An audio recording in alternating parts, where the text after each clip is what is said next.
since the day we met. You okay? I knew we would be best friends. Judith, there is a terrible haircut. Whose is it? You'll see it, but just don't look at it. I found it so moving. Here's to new adventures. Yeah. I still have my gloves. Oh my God! Why are they shooting at us? Why do you have a gun? Take the wheel. What the hell? Deb, I'm an assassin. I kill terrible people. For money. What if I did it for free? I'd be a serial killer. Who are these people? Your husband stole millions from the mob. Now they're after you. Please just trust me. Trust you. You guys are bringing really bad vibes.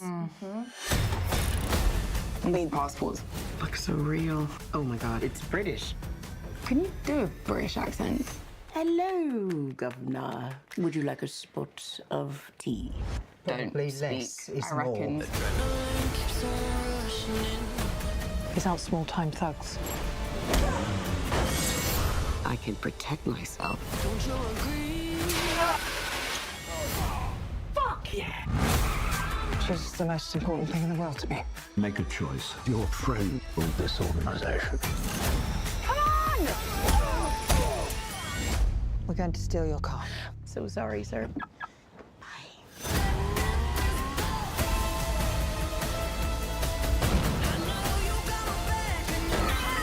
What are you doing? We have to get off now. You mean get off? You mean jump? You can do this. I just jumped from a moving train and I'm alive! He's alive! Oh.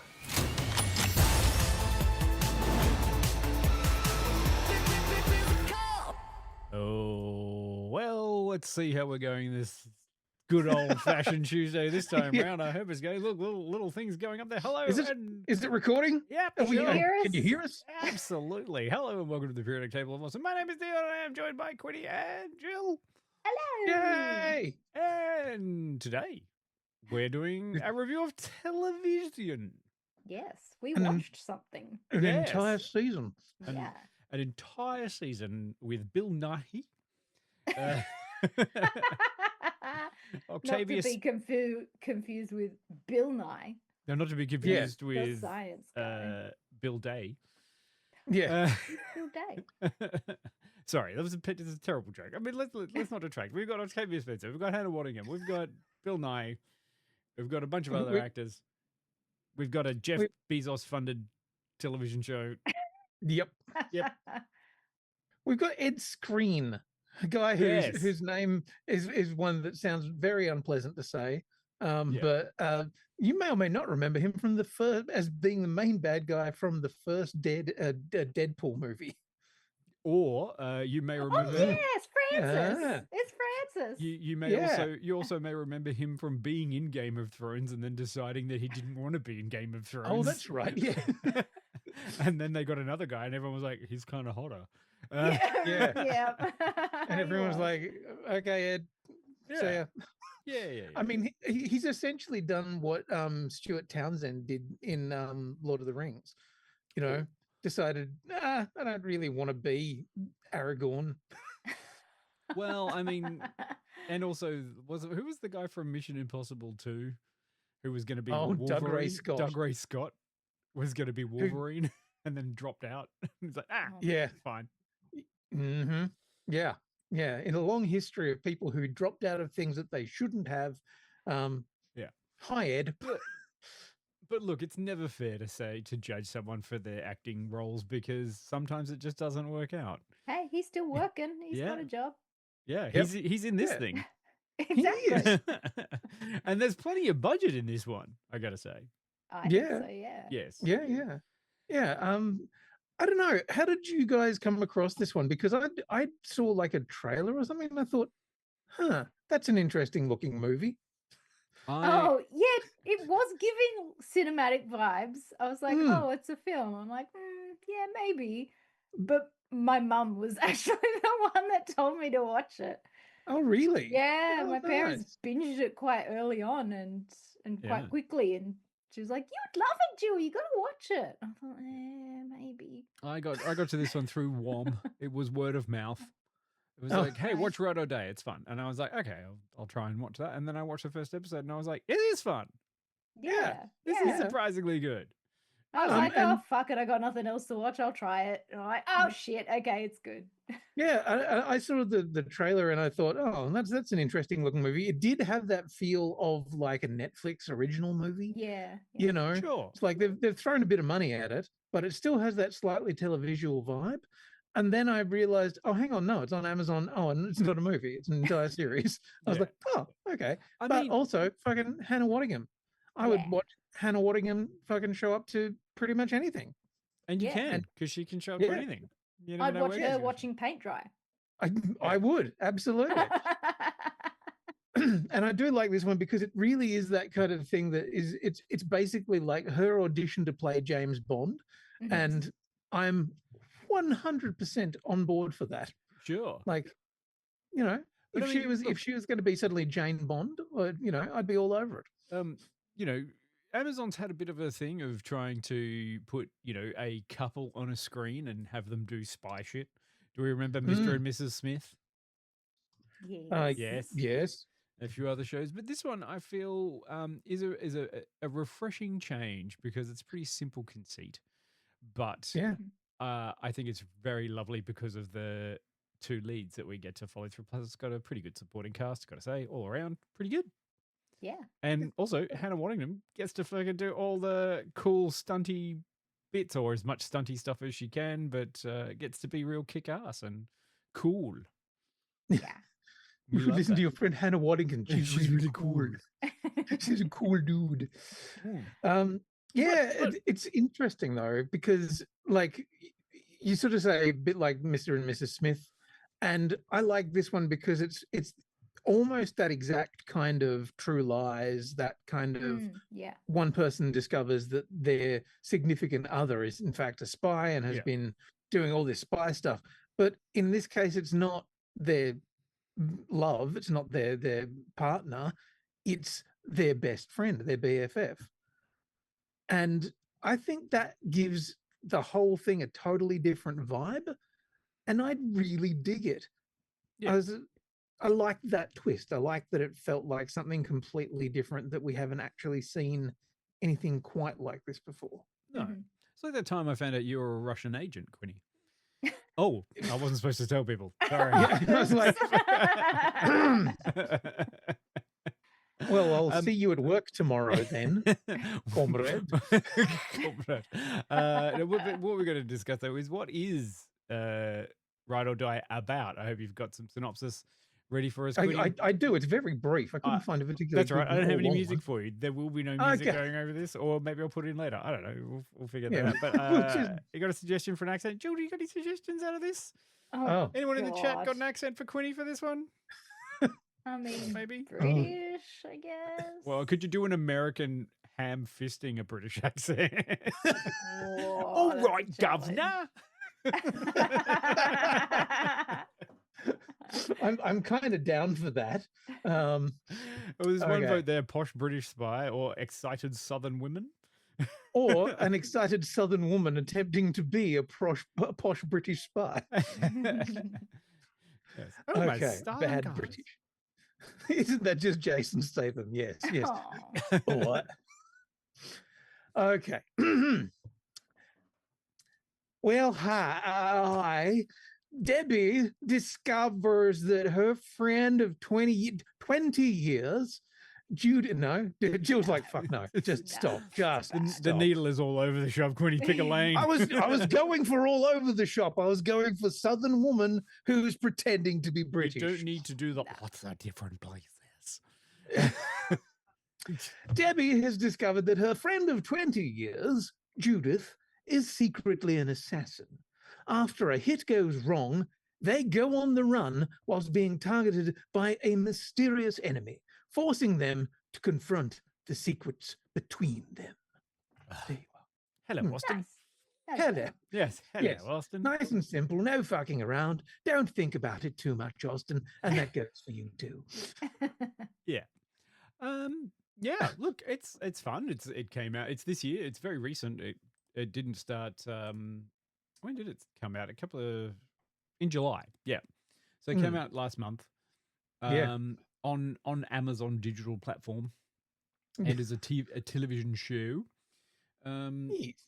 And, you know, basically, I think it was a bit of a sleeper, really. I didn't see much marketing for it. But then, to be honest, to be absolutely fair, I haven't actually been watching Amazon too much since they decided that they were like, you're going to have ads.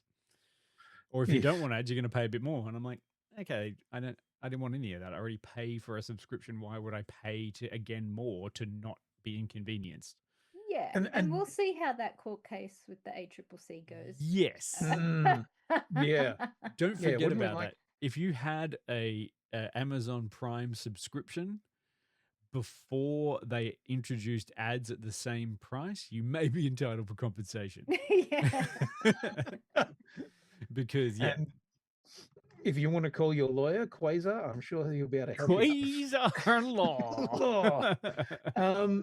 One thing that I found interesting is you were saying, Dion, that like, you know, we're now in the realm of getting too many ads all the fucking time. Yeah. What was really interesting about this is that the first episode didn't have any. I watched this and I was like, oh yeah, that's a really good. I'm on board for this. This is a fun show. And then the second episode, fuck me running. Yeah. It was just like, it felt like every other TV show, but for some reason, I don't know why, but ads on a streaming service make me angrier. Oh yeah. They make everyone angry. And you know, it's exceptionally annoying because you're paying and then they're also getting money. So they're getting paid from both sides. You're paying for the service and then they're getting paid again in advertising revenue. So the only person making money is Jeff Bezos. Mm-hmm. So he can fire a giant penis rocket into the sky. Yep. Maybe to race against his mate Elon about who can throw a rocket at the moon again. Anyway. So anyway, let's focus on something nice. Ride or Die is good though. It was originally a Skydance television co-production with Amazon. And if you may or may not know, then that got bought out through the corporate stuff, and now it's Paramount TV. So you gotta kind of wonder about all these things because you're like, oh, this group's making TV, and then this group, oh, where they've combined, and now it's just one group. It's one group, and all they make is this television. That's it. But it is refreshing because it has Octavia Spencer and Hannah Waddingham in the lead roles as two besties who have to deal with the fact that one of them is an assassin. Yeah.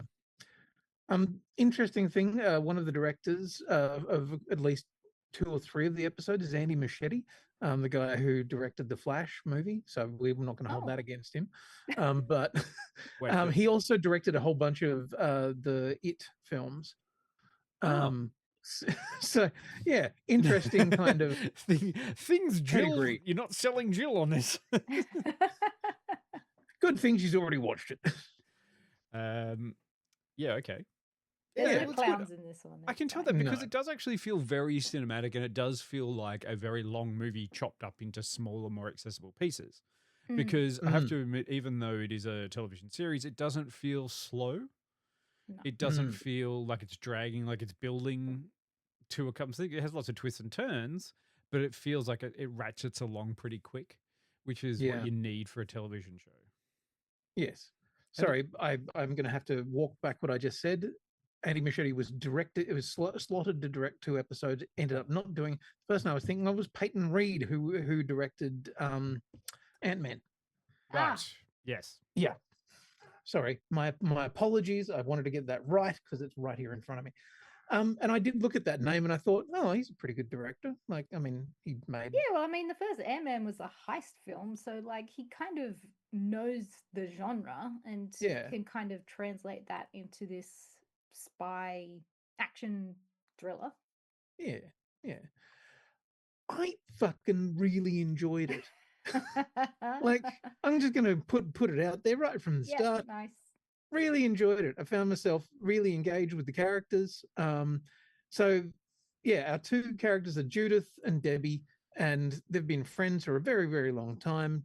Debbie is married to a politician who A seems boring like British politician. Yep, and he seems like a complete piece of shit. And Judith is her cool, fun friend who she says is an accountant or something. Forensic accountant. Forensic accountant, yes. Yeah. And, you know, part of the reason about why you want to engage with Debbie is because in the first episode, she's married to this kind of boring politician guy, but then he decides he wants to divorce her and tells her that before they turn up to an event. And then that's what leads to the whole situation about her finding the shenanigans. The shenanigans. The shenanigans roll from there. Mm-hmm. And it just gets more and more shenan. Yeah. Yeah. It goes shenan and shenan. Shenan then. Yeah. Yeah, and so Judith works as a part of this very, very typical spy organization. Yeah. Oh, absolutely. You know, you've got a handler, you've got a quartermaster, you've got a man in charge for some reason. Yep. And it's all very Bond coded. You know, let's not beat around the bush on that one. Yeah. You know, it's just not MI5. No, but I would say that all of the assassins and the spies, if you hadn't noticed, are female. Yes, which is rather good. And it's a good enough sort of hook, I think, that we've got Hannah Waddingham, Judith, who is, you know, super spy. You know, you're kind of getting vibes of a little bit of Black Widow style training. You know, almost like, is it the Red House? Red Sparrow? Red Room. Well, oh my God. A little Red Sparrow was the J-Law one. Red Room is the Black Widow program. Hey, it's all about Russian spy women going out to assassinate people, as Quinny well knows. As a part of the communist plot to overtake the world, Quinny has been sleeper agented into his job in Sydney. Very clear to see. Okay. We all know. He's a big fan of a little too successful with my sleeping. He's a big fan of borscht. Yeah. That's no how I knew. Russian ties in this one. It all seems to be it's just British. It's just British, and then bad people, and then is it the Algerian mafia? I don't know. There's yes. Like we don't the Albanians. Yeah. I can't Albanians. They want their money back. Yeah, exactly. Like there's international mystery and intrigue, but that doesn't matter because at the heart of it, it's just about two best friends.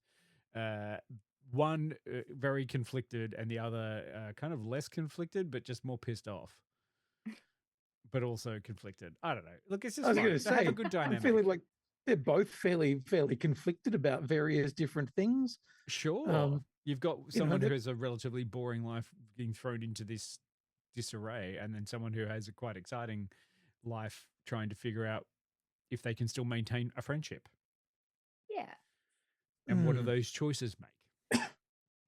Anyway. I would also call it like a coming of age story as well. And I don't mean in the sense of like puberty, but of being called a woman of a certain age. Oh, sure. Yes. Because the first episode they're trying to push Judith out of the organization because she's turning 50, even though she's not 50. Yes. Is it a coming of middle age story? Yeah, a coming of middle age. Yeah. I did love that because I don't know. Do you remember there's that sketch that I can't remember which comedians it was, but the whole "this is your last fuckable day." Oh God, no, I don't know. That was the Tina Fey one. Yeah, I feel like it was Tina Fey and Amy Schumer or somebody else, and they were like having drinks and mimosas and stuff for this particular actress who was today was her last fuckable day, and everything after that she was now going to be playing mothers and spinsters, hags. Yeah, this does sound familiar. And she was like, "I'm 37." It's like, yeah. Sorry, bad luck. Yep, that's it. You don't get any more. And I love that Judith, whilst still being obviously one of the most successful spies out there, or not even spies, assassins. Like let's make it abundantly clear. She is a straight up assassin. Mm-hmm.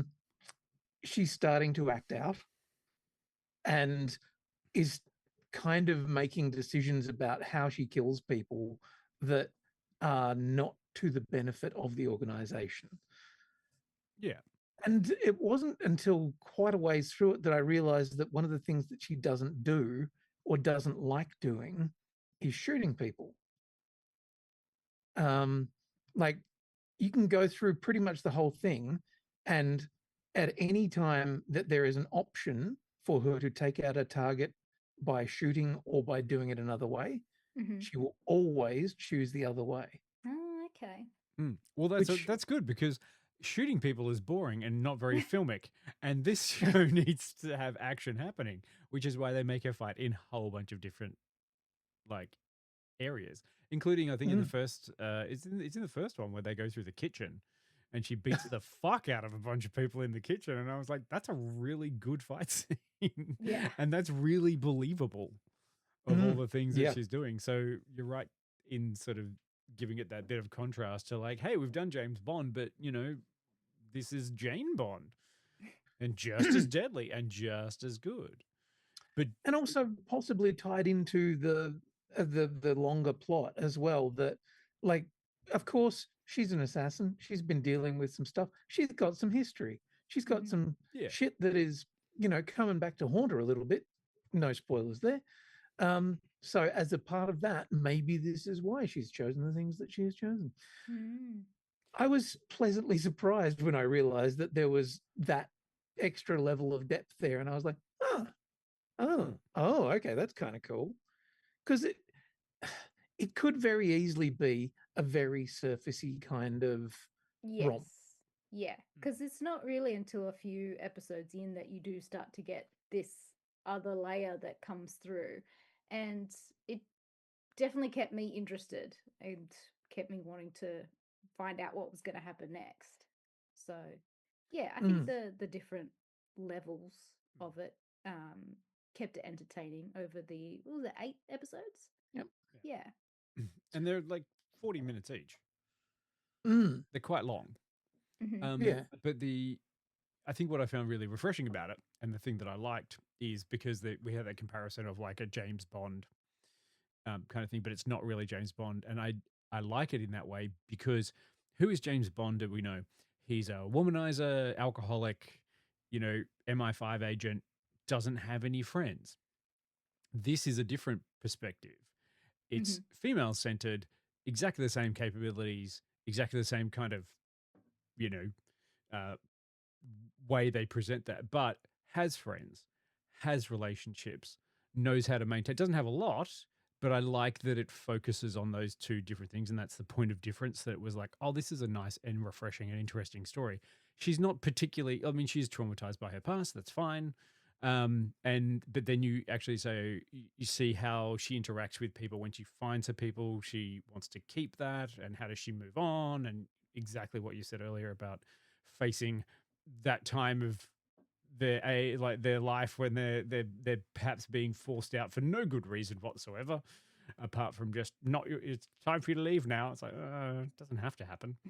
And that's what I just thought it was really interesting. It had a lot more to it than just what was on the surface, and it didn't just try and rely on that kind of like, it's women. It's like, no, it's a good story. Yeah. You know, and it's a worthwhile thing. It's a different perspective. Yeah. Sorry. I really enjoyed the relationship between the two leads. Like, and I think it's a really powerful thing to actually have that work across all 8 episodes. We've seen an awful lot of TV shows on streaming that have been that kind of length, that 8 episode kind of length. And you get a little bit of a lull in the middle, you know, where it starts to drag. You start to sort of think, oh, that was a bit of a filler episode and stuff. I don't think I ever felt that once. And I found myself really wanting to kind of see where the characters continued to go with it. And yeah, like their relationship is the key thing here. Like that's what we're all invested in. That's what we want for them to succeed with. Yeah. But there's a whole bunch of other relationships as well, like and characters that I really wasn't expecting to be around for as long as they were, that, you know, hung out for a fairly sizable proportion of the show. And then others that didn't. Hard to talk about without talking spoiler stuff, but sure. Yeah. Look at it. I just found it thoroughly engaging. Good. Yeah, I think it really caters to a lot of audiences as well, because like it's something that my mum would like to watch, maybe sans action, and still get an enjoyment out of watching like a female forward show about friendship and what that looks like in your later stages of life. But also it has something for my father, who loves action scenes and can get around watching like fights and stuff, even if it is with women. So I think it's got a bit of something for everybody, and it's kind of like an interesting amalgamation to put those two kind of genres together, like action thriller and female friendship development. Like it's so fun, but it's really different. None of it feels forced. No. None of it feels out of place. Like, even, you know, I think every decision by all of the characters feels honest, and that is difficult sort of balance to get. You know, not the smartest decisions in the world sometimes, and they throw stuff in there all the time that's a bit dumb. But sure, well, what are we watching here? You know, it's an assassin and a, you know, ex-housewife going on a run through Europe. Pretty much. But a political mover and shaker at the same time. Oh no, absolutely. Yeah, she's highly intelligent. She's an ex-lawyer and absolutely, you know, was basically running her husband's political campaigns and machinations, and has a great message about the soft power of the supporting partner in these things. It's like, yeah, sure, someone may be a political operative, but they didn't get there by themselves. You know, it takes a lot of people to keep them uplifted that way, and they often get ignored, and that's part of this story. You know, I love that. Oh, sorry, you go. Oh, I was just going to say there's like amazing character development throughout the series for the two leads, but also the B characters that you have like around the leads. Like there's a lot going on with all of the other players that I found interesting as well. Yeah.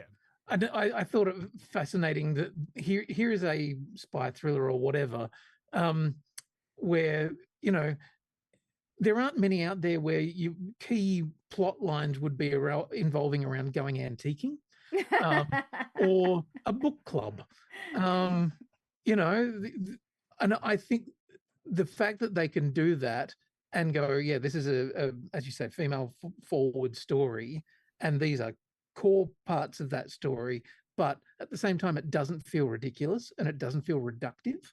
No.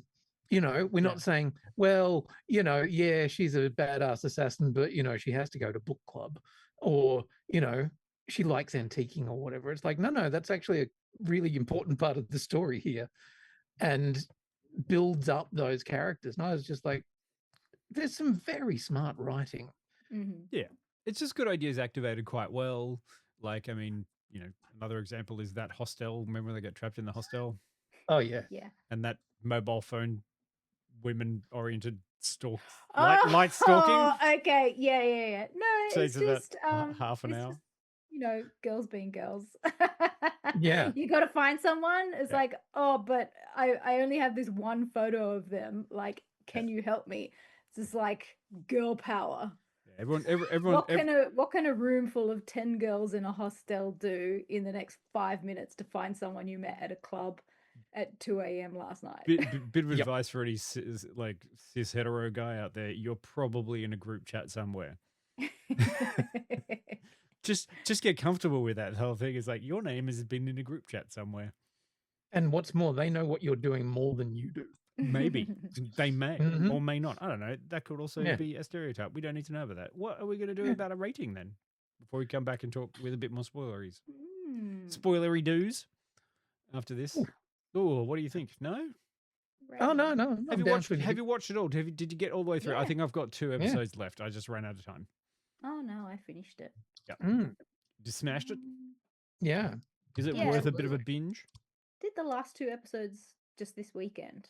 Nice. Yeah, it was very good. And it kind of feels like they might be angling for another season, which I'd be happy about if they 100% on board for that. Yeah. There's probably there's no news yet about whether or not, because it only came out in July. There you go. And it was backed by a company that's been absorbed by another company in a reshuffle, and Amazon may be competing with Paramount directly. Oh no. Fuck. All right. Well, I'll cross my fingers. Yeah, because honestly, like when I was doing a bit of hunting around for the synopsis, I saw an awful lot of things going, season 2 when? When? Like it's obviously hit with people. It's you know, been a success, but that's the exact kind of fuckery that I hate when it's all, you know, the business side of it that might hold it back. Oh, God, that'd kill me. Okay. Fuck it. I'm gonna go first. Why not? Okay, go for it. I reckon this is an 88 for me. You stole the number right out of my head. I was just about to sing a song and then went, hang on, that is weird. Because I'm not kissing you and I'm not Meatloaf. No. Yeah. I just think that this is probably one of the most pleasantly surprising new franchise type TV shows that's come out of nowhere, has 2 stars that I think are incredibly watchable and fully believable in the roles that they're in, and a bunch of supporting cast who are absolutely given their A game. Even Bill Nighy. He's just doing his good old Bill. Oh, he's just billing it. I mean, he did all of his most acting, I guess, in the Pirates of the Caribbean films, and then he just kind of was like, I'm Bill Nighy now. Yeah. I don't need to try harder anymore. I'll just be there. Jill's like, when was he in Pirates of the Caribbean? He was Davy Jones. He's Davy Jones, the tentacle face. Tentacle face, man. Squid Man. It was really good. Even the CGI on that was amazing. Yeah. Anyway, so 88 from me. If you have seen it, also please drop things in the chat just so we can add your numbers up. But who's next? Well, I give it an 88 as well. Sweet. Quinny mind read me. I did. I'm sorry. You're mind reading. I was going to give it 80, but I might give it 8 more points just for the sake of just being square. There you go. And as we know, it's hip to be square. Yeah. That's lovely. Okay. All right, that's made the scoring real easy, hasn't it? Yeah, absolutely. There you go. All right, let's go have a little look at a clip, and then we'll come back. Okay.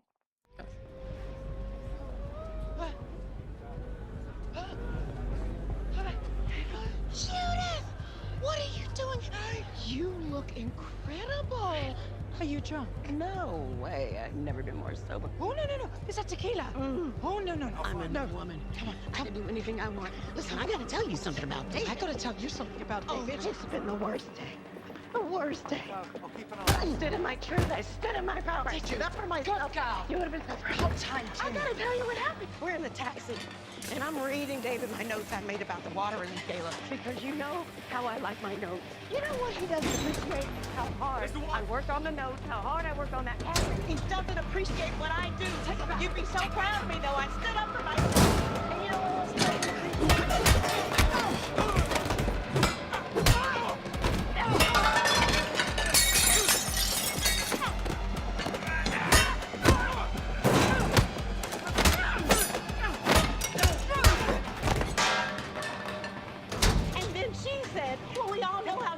His money. Like, what does that even mean?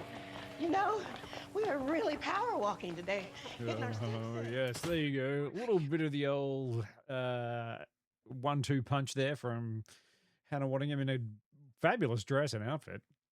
That dress, my God. And that's only the first episode. Mm-hmm. It gets even.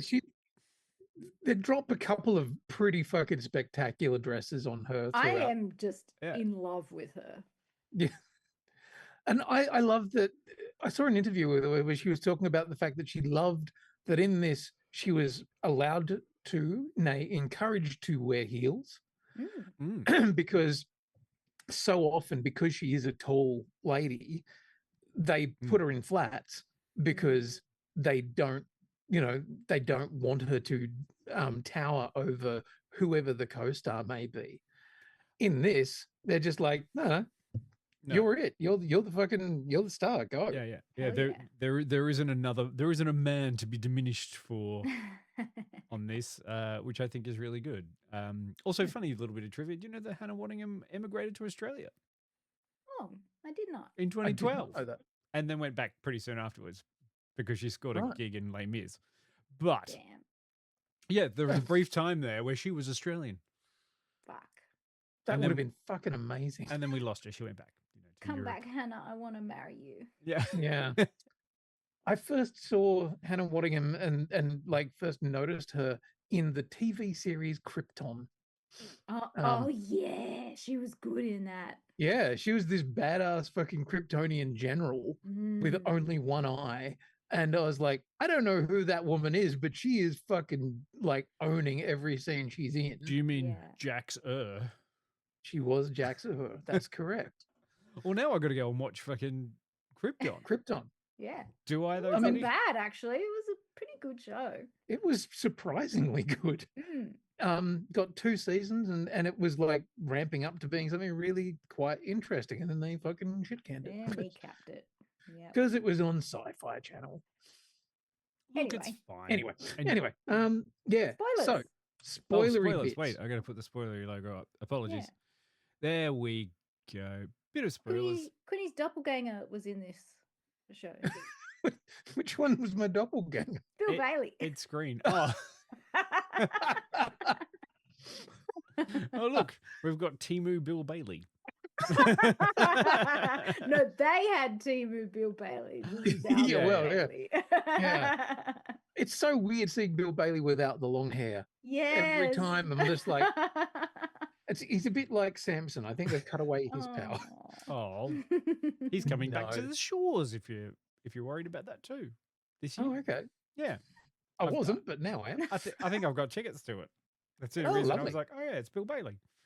He's very funny. I really loved, like, there's a secondary plot that runs through this that's all about essentially the backup characters. There's the person who makes all of the travel documents, so the visas and stuff, fake passports, yeah.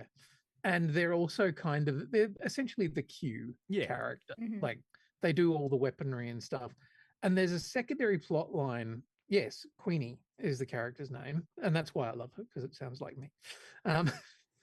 But no, I thought that was a really, really interesting kind of second plot that was just kind of running along in the background, which I felt gave those characters a lot more to do, because it'd be very easy for them to just kind of disappear, like, do a couple of scenes and then fuck off.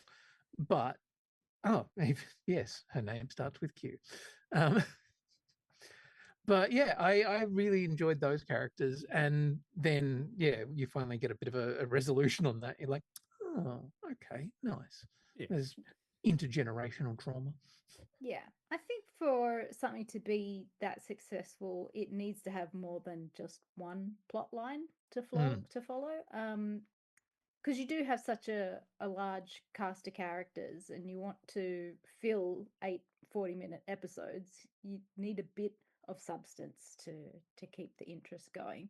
So yeah, it was nice to see the side characters having something to do. So, we've got like this one storyline of the husband embezzling money from an Albanian gang and what that looks like when they come to collect.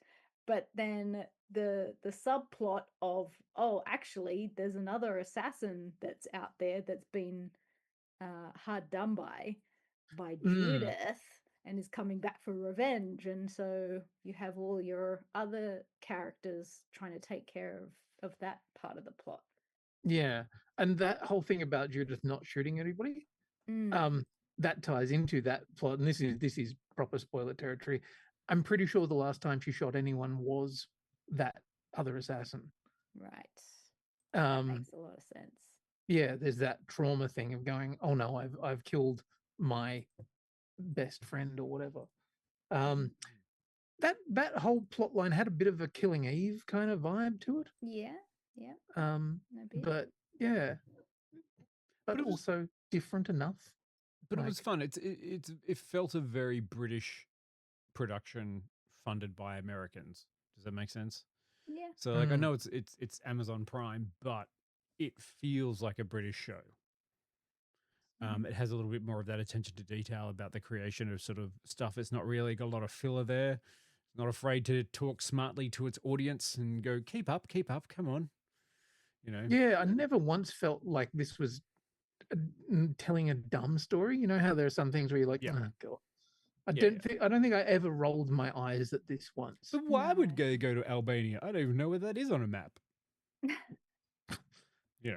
Just none of that sort of stuff. There was one character that I was quite surprised by how invested I got in them. So, what did we think of Ed Skrein's character, Billy? Oh, I actually really liked him. I know, really right? Enjoyed him, and I don't want to ruin it because Predakenga hasn't seen the whole thing, and he's still here in the chat. So, like, we are toy spoilers, but I don't want to ruin the whole thing. But I really was enjoying him so much, and whoops. I thought he was a great character. Fuck.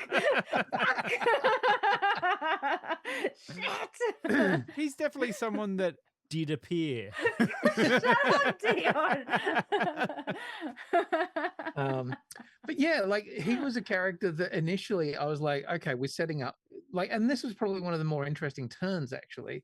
We set him up as being potentially like a big bad guy, like one of the characters that is going to constantly be chasing them, hunting them down, has a whole like little gang of offsiders, and you think he's gonna maybe fucking send the Albanians after them or whatever. Yeah, double cross them, Yeah, all the way through, you're kind of thinking that, but then like something happens partway through, and I'm fascinated to know whether it was in the writers' room. They just went, "Hang on, we kind of like this dude." Yeah. How we could kind of make him likable. Yeah, and we want him to stick around, and we're kind of rooting for him as potentially a bit of a love interest or something, and you're like, fucking what? The show is good. It cracks along. It keeps moving just enough for you to go, oh, maybe. Okay, maybe I'll go this way rather than just that kind of thing. Don't worry too much about Ed Skrein, though. He's going on to the God of War TV show, so he's fine. Okay.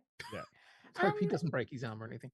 I also enjoyed when they brought in the Interpol characters. Oh yeah, I'd almost forgotten them. I liked the tall, dark, and handsome detective that started to take an interest in Debbie, and I thought that was a cute little side story that was going on there as well, trying to protect her from the Albanians and help her with her husband and all that kind of jazz. Also, an interesting thing that this is one of those series where you're like, okay, no, you've got faith in your audience, that you've got quite large sections of the show that's fully in French. Yeah. There were subtitles. Yeah, and I was watching it going, this is to me what made it feel more like either a British show or something, or not a purely American production. Is that when they're in other countries? Oh yes, it was very European. Yeah, like people are speaking entirely in other languages. Your Interpol is mostly French. Yeah, they weren't speaking in English with French accents. Like, no, they spoke French. They weren't doing it the right way, though. Like that. They weren't all smoking and just taking 4-hour lunch breaks. Smoking baguettes. Yeah. They were just smoking and taking 4-hour lunch breaks and having a bar of chocolate and doing things that are cool. We'll have a look at the body later. Yeah, it's time for a scheduled lunch break of 3.5 hours. Yeah.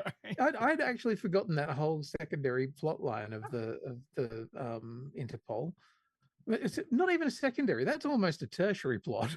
Yeah, kind of. Yeah. And yeah, you've kind of got all of this stuff that's the assassin story, where like the organization of the assassins and all of the terrible or not so terrible things that Bill Nighy and that group did. And then you've got the assassinations that are happening all throughout Europe that they're trying to follow. And at the same time, you've got this really core backbone, which is a trusting relationship that has been broken between two, loving women. And I really liked that thing that it wasn't just, your typical buddy cop thing where it's like, oh, okay, well, we're thrown together into the action, so we just have to get on with it and learn to trust each other again. There was a fairly sizable amount of the show where it's like, I don't fucking know who you are. You've been lying to me for a very long time, and I now have to reevaluate every experience that I've ever had with you. And that must be terrible for you, Dion, knowing my my spy history. Da comrade. When you're a sleeper too. Yes, I went to the Belarus training school. No. Like, I mean, I'm just trying to say, like, there was only one thing that was very unbelievable for me in this. Okay. I mean, but again, picking at it was Bodhi the hot Aussie. Yes, it was the hot Aussie. It's just like, now we're gonna bang in the shower, and I'm like, really? That's not gonna happen. Sorry. I don't know. Why not, Dion? This is a female fantasy story. Firstly, that is not an Australian person. Like that is No. That was the least believable part. I'm like, wait, he was Australian? Like, yeah. Yeah. He looks like every fucking dickhead on a Kentucky tour. I mean, they could have just couldn't they have just made him South African or something? It would have been much more believable rather than just like, oh yeah, I'm just really in touch with everything and I'm down to earth and really good looking. Like, also, Bodhi's not an Australian bogan name. No, it's not a bogan name. It is the name of a few surfers, but you could have just if you'd called him Keith and he was a chippy and he was just over there for 6 months trying to get laid, I would have been like, sure, I believe that. Yeah. Australian representation was a little bit off on this. Or one, Dazza, something stupid and shit. Yeah. Like, what's your name? Bodhi. It's like, no. If you're gonna make too cool. Yeah. Not a Bodhi. Yeah. No. Either Benno or some bullshit. And also, where are the 6 other mates that are hanging around? There's no single only Australian guy hanging out in a weird Albanian fucking hostel where there is a room. I think they were in Spain, bro. Spain. Yeah, I think they were going to be in Spain. Yeah. Didn't I say that? Spenbanian? Sure. Spenbanian. Spenbanian. Yeah. Yeah, I agree. I will give you that concession. Bodhi, nah. Sorry. Nah. But I mean, whatever. We just move on with that. From that, it's fine. We've got other stuff. I mean, also having the hapless handler from the show. Yeah. I believe that. He's just kind of like, he doesn't know how he got there. It feels like there's a weird meritocracy where he was just born into privilege and gets to have that job and is a bit shit at it. So he wasn't born to it. He was a thief, a car thief who they picked up off the street. I know, but it had the vibe to it. Right. There's, I mean, he didn't go through the same training as the girls though, because he's pretty useless. No. Yeah, clearly. Also, surprisingly jacked IT guy. Because that's basically what he is. He's just a guy on the phone. Yeah, sure. Yeah. There's lots of tropey shit that is on display here and there. Like, there's a bit of Kingsman, there's a little bit of fucking James Bond, there's a little bit of Black Widow. Like, they're clearly using a little bit of shorthand. Yeah, and I mean, it works for a reason. Exactly, yeah. And I think it actually is a really useful bit of shorthand because it means that we're not going, how does this organization work? Yes, What's exactly. what's the structure here? What's the organization mean? We're just going, okay, right. It's stand in red room. You have to have a stand point in, of entry. Yeah. because what we're focusing on is Debbie and Judith. Yeah. Yes. And Judith trying to work out how she can keep her best friend safe. Mm-hmm. But at the same time being told by her organization, you're not allowed to have friends because that's a real problem. Yeah. And at the same time, having Debbie being like, you're not my friend. You've been lying to me for the whole fucking time. Yeah. And this is not cool. And I haven't read the book for book club this week. I liked it. I thought it was good. I would like to see them do a season 2. I'm happy if they just decide they're going to do a one and done. It's fine, but it's a good time. And you can watch it with your friends and then look at them and be like, what do you do again? You told me. Yeah. If you've got a group of friends and one has the most boring sounding job, just look at them and go, maybe. And I don't know, throw a knife at them. Just a test. I'll let you I'm guys not coming into work tomorrow, Dion. I'll let you guys in on a secret. All best friend groups, no girls know what the other does for work. I'll tell you now. I don't know what you None of us know what the others do for work. No. But we do know they're really good at it. Yeah. Yes. Absolutely certain of that fact. Yeah. Sure. Right. But you also know who they're dating and what's going on in their life. Yes. But what's we don't know what you do for work, but we know that you're very good at it. Yeah, exactly. And this is kind of the thing that you kind of want sometimes in your relationships is like, who is that person? Oh, I don't know. They do something in finance. And then you turn out like they make $40 million of deals every day and they just talk in numbers that you don't understand. You're like, shit, you've got like a responsibility and stuff. But you were blacked out in the bathroom last week. Yeah. That's my relationship with you. But also, I love that ride or die thing of as the name would indicate, but we know that they're good at it. Because we trust that they're good at it. This is my bestie. Yeah. My ride or die. Yeah. I see in the chat, Tara is like, oh, this is sounding good. I might have to give it a watch. Yes. Yay. Absolutely. I'm glad that we could bring you around on this because I honestly think this is one of those happy, like it's the kind of thing you could accidentally stumble onto. Just turn it on and be like, oh yeah, that's Hannah Waddingham. She's quite good. Octavia Spencer, she's fucking great. Yeah. Oh, I'll watch that. And then be shocked when you go, oh, it's 8 fucking episodes? Christ. And you'll have a good time through all 8. Well, I very much hope so. Speaking of good times, what are we doing next week? We're doing the end of Oak Street. We are at the very special time of Wednesday next week. Yes. Not Tuesday, Wednesday. Yes. Adjust your calendars as required. Accordingly. Now, I hope you've all done the census. Oh, yeah. It's also census night. Don't forget to get out there and do the census. And jump on the internet. You do it on the internet, fill out a paper form, and anyone who wants to complain about it, Jesus Christ, you give more fucking information over to other private companies that sell your data. I'm happy to give accurate information to the government. Yeah. Well, I mean, not if the you've got a driver's license and a Medicare card, you're already being tracked, babes. Yeah. Yeah. Good. That's actually true to point out, Quinny. Yes, it goes to the ABS, the Bureau of Statistics. Yes. They're pretty much impartial. They're just going to accumulate the data and present it. Sure, politicians may do dumb things with it. But it's important that they have a reasonably accurate representation of the country so that they can make their decisions and do dumb things with accurate data. Sure. Yeah. Pauline wants to know how many of us are immigrants. So fill that out. Yeah, because all of her talking points... the reason she doesn't like the census is because of all of her talking points fall down when presented with data. Yeah. Actual data. Immigration has gone down, Pauline. Oh.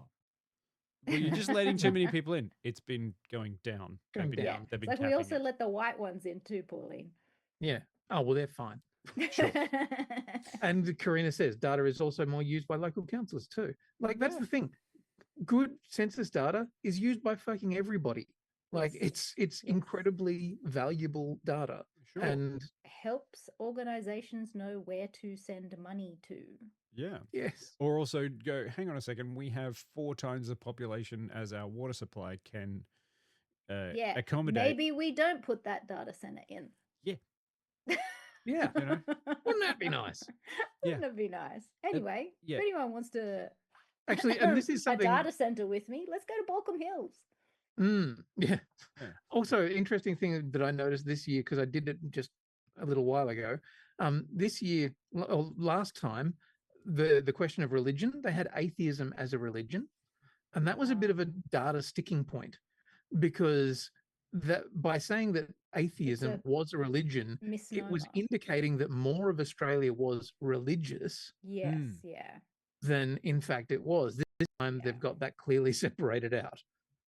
Sure. Which I was like, good, because And look, technically speaking, if you do the paper form, it isn't registered to a particular person. I mean, Yeah, hey, just, exactly. just- It's kind of it's semi-anonymous. it's once every 5 years, guys. Come on. Yeah.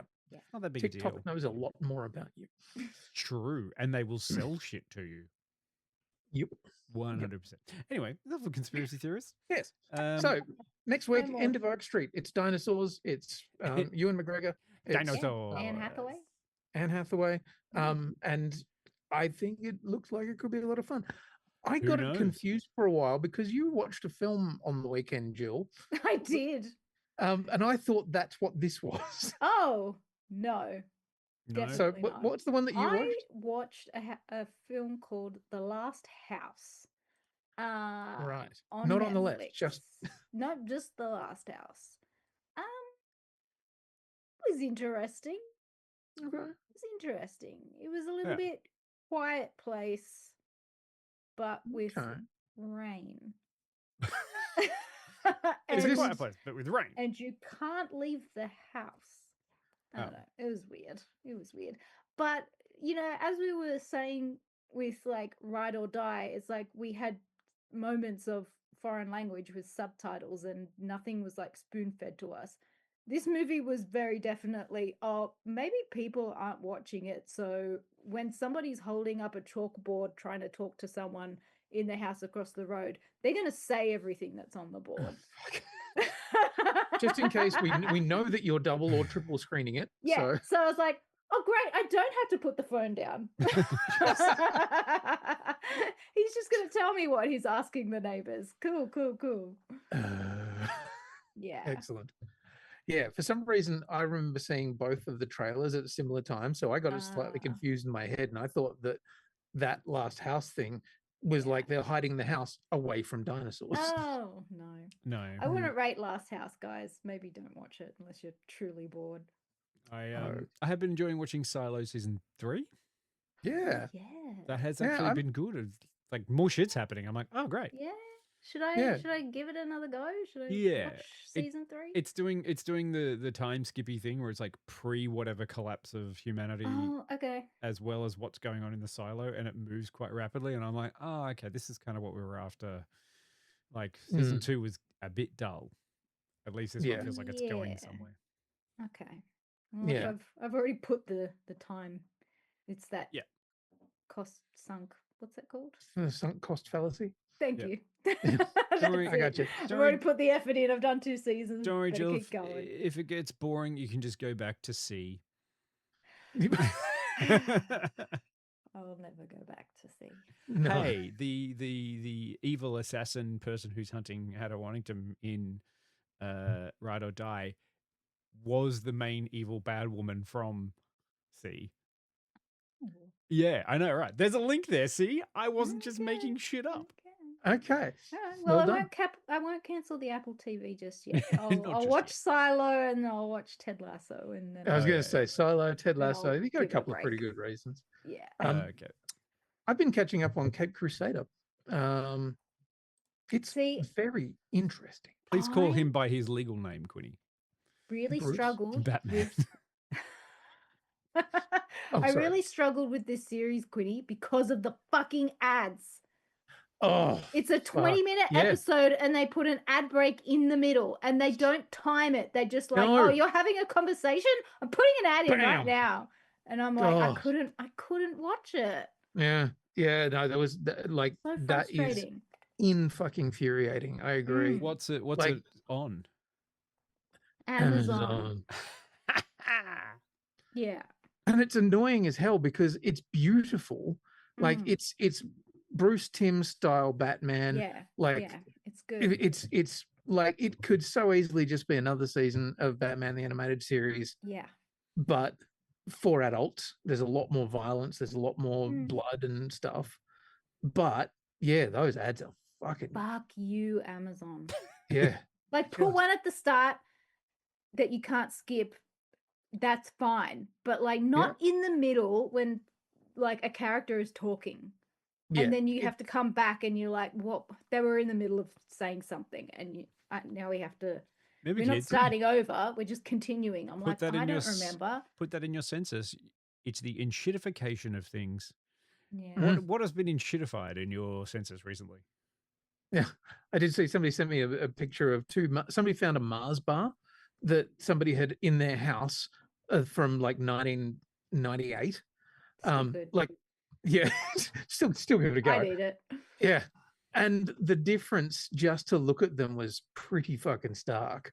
Like Your from shrinkflation. 62 grams of whatever down to about 51. Yep. Damn. And if you want to go down another darker rabbit hole, hey, just start looking up the brands that are using lab-grown chocolate, which you should start avoiding probably now. Ooh. Yeah. Because they're like, well, real chocolate's expensive and we have to get it from places where ethically it may not be. Oh, we'll just make it in a lab. It's like, that's not, it also doesn't look right and doesn't melt properly. Have you ever wondered why a flake doesn't melt?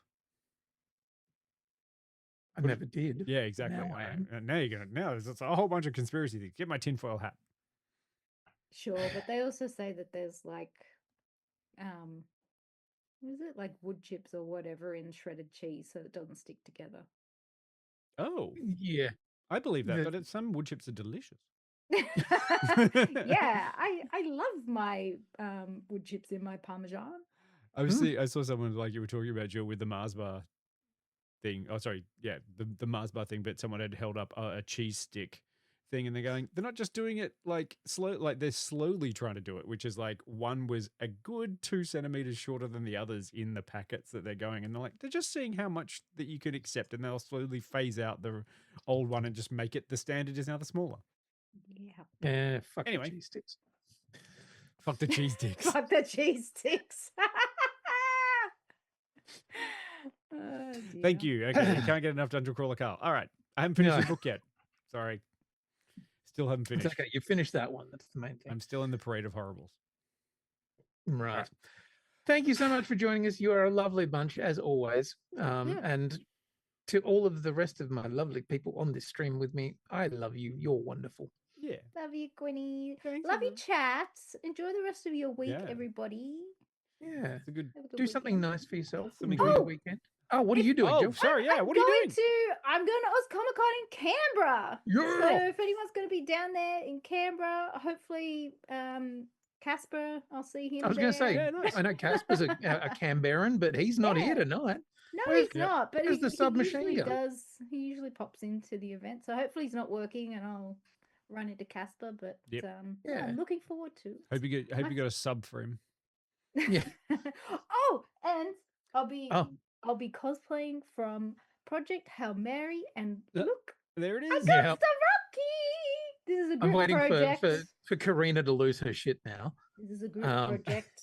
Dion and Quinny have been printing for me, and I painted Rocky on the weekend. This is a test bed, by the way. The real Rocky is bigger.